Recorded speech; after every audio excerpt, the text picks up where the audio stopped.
Salam, selamat malam Bapak Ibu yang saya kasih di dalam Tuhan.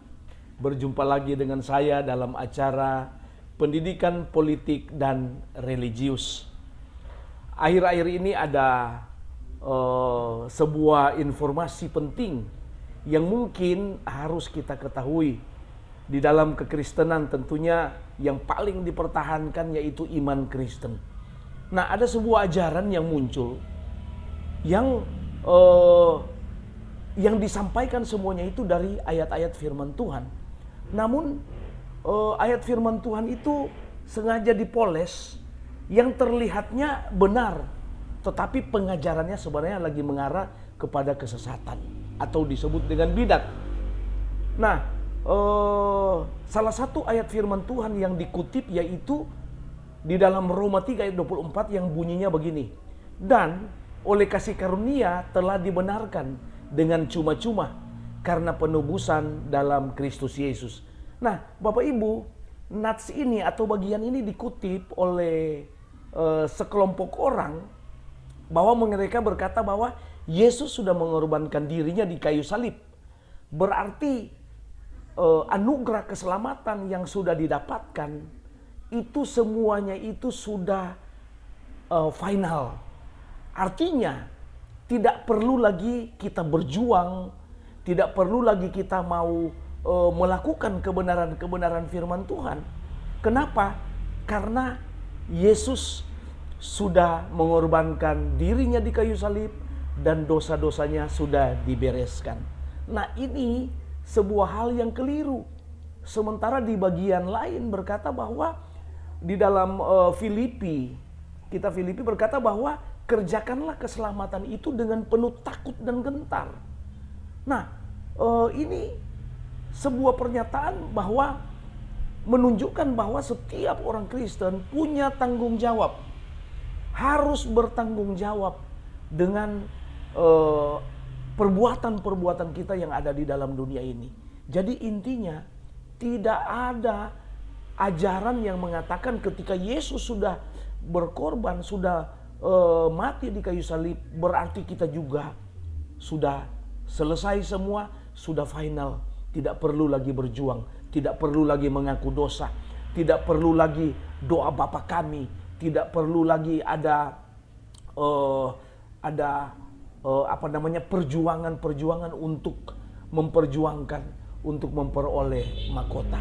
Nah, itu sedikit yang yang kita dapatkan atau bocoran dari ajaran atau aliran yang disebut dengan Hyper Grace. Nah, aliran ini dibawa oleh Joseph Prince. Nah, dia meracik ayat-ayat firman Tuhan menurut pandangan dia, bahwa sesungguhnya yang dia sampaikan itu secara iman Kristen itu adalah keliru. Nah, kita akan menyaksikan pernyataan atau sebuah penyampaian yang disampaikan oleh pendeta Dr. Rubin Adi Abraham. Nah, kita dengar pernyataan dari pendeta Dr. Rubin Adi Abraham. Selamat menyaksikan. Saya ingin ajak saudara untuk melihat perbandingan, istilahnya apple to apple. Ini yang diajarkan oleh Hyper Grace, ini yang diajarkan oleh Biblical Grace. Supaya saudara bisa langsung tahu perbedaannya. Saudara-saudara, saya mau bilang gini, orang yang dengar khotbah Hyper Grace, kalau dia tidak tajam di dalam menganalisa firman, tidak belajar teologi secara sungguh-sungguh, sepintas lalu kelihatannya ini adalah sesuatu yang betul. Tapi kalau kita teliti, perbedaannya itu tipis. Beda tipis. Tapi kalau ditarik, misalnya melencengnya itu satu derajat saja. Kecil sekali. Tapi kalau 1 derajat sudah ditarik 1000 kilometer, penyimpangannya terlalu jauh, saudara sekalian. Nah, saya ingat pada waktu kita ke Israel, saya beberapa kali ke Israel, suka diajakkan pergi ke toko berlian. Kadang orang suka beli berlian. Satu kali saya ingat ada jemaat Bandung punya toko berlian yang cukup terkenal di Bandung. Jadi semua peserta itu kalau mau beli berlian tanya, Ci ini bagus nggak Ci? Bagus sih bagus, mahal banget dan sebagainya. Maka kagak ada orang beli berlian, saudara sekalian. Dan kenapa orang kagak ngomong, kagak ada yang beli? Karena dia memang adalah ahli yang ngerti soal berlian. Saudara tanya soal berlian kepada saya nggak tahu. Asli nggak asli juga nggak tahu. Tapi karena dia memang pakarnya, dia bisa tahu mana yang asli, mana yang tidak asli, mana yang murah, mana yang mahal. Dan ketika dia memberikan penjelasan, karena dia memang orang di bidangnya ngerti begitu.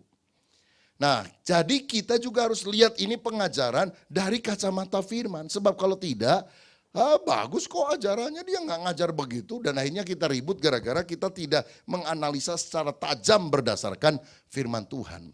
Karena saudara, kalau boleh saya bilang, ajaran ini adalah kebenaran dicampur sesuatu yang melenceng.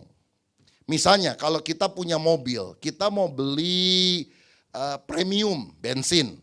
Tetapi kita belinya bukan di misalnya Pertamina begitu. Di pinggir jalan saudara yang jerigenan begitu. Lalu dicampur sama minyak tanah. Kalau 100% minyak tanah kita langsung beda. Baunya lain.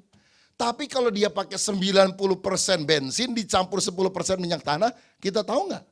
Susah kan membedakannya. Kopi satu cangkir, sianida beberapa tetes, mati juga saudara sekalian.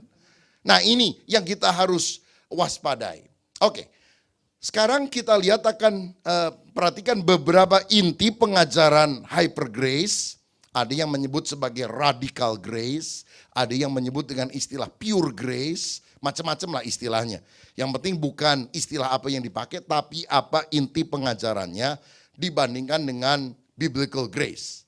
Salah satu pelopor atau pembicara yang paling terkenal yang mengajarkan ini adalah Joseph Prince, seorang hamba Tuhan dengan sekarang ini gereja paling besar di Singapura, apalagi setelah Pastor Kong Hee, dulu dia gerejanya paling besar, tapi karena ada masalah masuk ke pengadilan banyak pindah ke Joseph Prince. Karena pengajaran Pastor Kong Hee itu memang kelihatannya bertolak belakang. Dia sangat menekankan pemuridan, disiplin rohani dan sebagainya. Kalau ini kan grace begitu. Jadi ketika ada masalah, wah jangan-jangan salah ini ajarannya. Pindah semua ke situ saudara sekalian.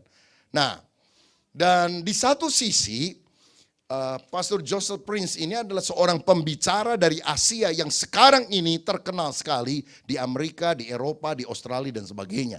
Dan itu satu prestasi yang luar biasa. Jarang pengkhotbah Asia sampai begitu terkenal ajarannya di dunia barat. Cuma kita harus lihat apakah benar-benar sesuai dengan firman atau tidak. Saya mau bandingkan begini. Yang pertama, Radical Grace mengajarkan, pada saat kita percaya kepada Yesus, Yesus telah menghapus segala dosa kita, yaitu dosa masa lalu, masa kini, masa yang akan datang. Dan kalimat itu hampir selalu dia ucapkan di semua khotbah yang dia sampaikan. Semua dosamu masa lalu, masa kini, masa yang akan datang sudah dihapus oleh Tuhan. Akibatnya kita tidak perlu mengaku dosa lagi. Karena kan dosa kita sudah dihapus. Bahkan dosa yang saudara baru akan lakukan bulan depan sudah diampuni oleh Tuhan. Bukan cuma dosa tahun lalu, dosa tahun depan pun sudah diampuni oleh Tuhan. Sehingga implikasinya kita tidak perlu mengaku dosa lagi. Mengaku dosa itu cukup sekali. Kapan? Pada awal pertobatan. Pada saat kita menerima Yesus sebagai Tuhan dan Juru Selamat. Selesai, cuma sekali. Setelah itu tidak perlu mengaku dosa lagi. Loh, kalau begitu gimana doa Bapa kami yang diajarkan Yesus yang bilang, dan ampunilah kami akan kesalahan kami seperti kami sudah mengampuni orang yang bersalah kepada kami. Maka pengajaran Hyper Grace berkata, doa Yesus itu sekarang sudah out of date, tidak perlu didoakan lagi karena sudah kadaluarsa. Saudara-saudara, dan penekanannya adalah ini. Pada saat seseorang lahir baru, maka kita sudah sempurna. Roh, jiwa, dan tubuhnya sempurna. Sehingga pengajaran ini melihat keselamatan itu sebagai sebuah titik. Pertobatan sebagai sebuah titik. Dan tidak melihat pertobatan atau keselamatan adalah sebuah titik, tapi juga sebuah proses. Apakah benar pada saat kita lahir baru semua sudah sempurna? Roh, jiwa, dan tubuh. tubuh saja saudara. Apakah tubuh kita sudah disempurnakan oleh Tuhan? Jawabannya belum, karena kita belum mengenakan tubuh kemuliaan, tubuh kebangkitan. Dan itu akan terjadi nanti ketika Tuhan datang untuk kali kedua. Berarti pada saat kita percaya Yesus, ada kelahiran baru, ada perubahan yang sangat radikal dalam hidup kita. Sebagai sebuah titik, kita pindah dari maut kepada hidup. Tetapi ingat, tetap ada proses di mana kita itu harus makin dewasa di dalam Tuhan. Seperti seorang bayi yang lahir. Ya, lengkap, dia 100% manusia. Bukan manusia dan monyet dan sebagainya. 100% manusia. Tapi apakah dia perlu bertumbuh? Ya, dia memang sudah lahir sebagai manusia. Ya, tapi perlu proses untuk mengalami pertumbuhan menjadi manusia dewasa yang mencapai klimaks kesempurnaan dari pertumbuhannya. Dan inilah yang tidak diajarkan di dalam paham hyper grace. Nah, jika demikian, bagaimana biblical grace menjawab asumsi yang ditawarkan oleh hyper grace itu? Yang pertama, menurut pengajaran yang Alkitabiah, pada saat kita percaya Yesus, dosa kita sudah ditanggung oleh Yesus di atas kayu salib. Amin, saudara. Tuhan sudah menyediakan pengampunan bagi orang percaya yang berdosa. Sudah tersedia buat kita. Tapi kita harus memintanya dengan mengaku dosa.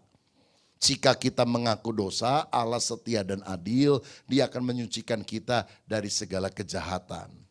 Seperti keselamatan. Keselamatan sudah disediakan bagi semua orang. Karena begitu besar kasih Allah akan dunia ini, sehingga dikaruniakan anaknya yang tunggal, supaya setiap orang yang percaya kepadanya tidak binasa, melainkan beroleh hidup yang kekal. Tuhan sudah menyediakan keselamatan. Tapi apakah keselamatan itu otomatis diterima oleh manusia di seluruh dunia? Tidak. Tuhan menyediakan keselamatan untuk semua orang. Setuju? Keselamatan untuk sebagian orang atau untuk semua orang? Semua orang. Tapi apakah semua orang akan selamat? Tidak. Kenapa? Ada syaratnya, kita harus percaya. Sehingga keselamatan itu baru berlaku, ada manfaatnya, ada benefitnya ketika kita percaya kepada Kristus. Begitu juga pengampunan dosa. Yesus sudah mati, menanggung segala dosa kita. Tetapi pengampunan itu kita terima penyediaannya itu, bukan secara otomatis, pada saat kita mengaku dosa dan berkata, Tuhan ampunilah aku dengan kuasa darah-Mu yang kudus. Dan kalau kita mengaku dosa, seperti dikatakan 1 Yohanes 1 ayat 9 tadi, persekutuan kita dengan Tuhan dipulihkan. Dalam Mazmur 51 ayat 14, ketika Daud sudah berzina dengan istri Uria yang bernama Batsheba dan dia mengaku dosa, dia bilang, selama aku berdiam diri, tangan Tuhan menekan aku dengan berat. Tulang-tulangku terasa kering, aku mengaku dosa. Kesalahanku tidak kusembunyikan dan Tuhan mengampuni dosaku. Lalu dia bilang apa? Kembalikanlah kegirangan akan selamat. Kembalikanlah sukacita keselamatan. Daud tidak ngomong kembalikanlah keselamatan. Tapi kembalikanlah sukacita keselamatan. Sebab ketika dia jatuh dalam dosa, statusnya dia adalah umat Tuhan. Tetapi relasinya, fellowship-nya dengan Tuhan terputus. Dan itulah yang dipulihkan melalui pengampunan dosa.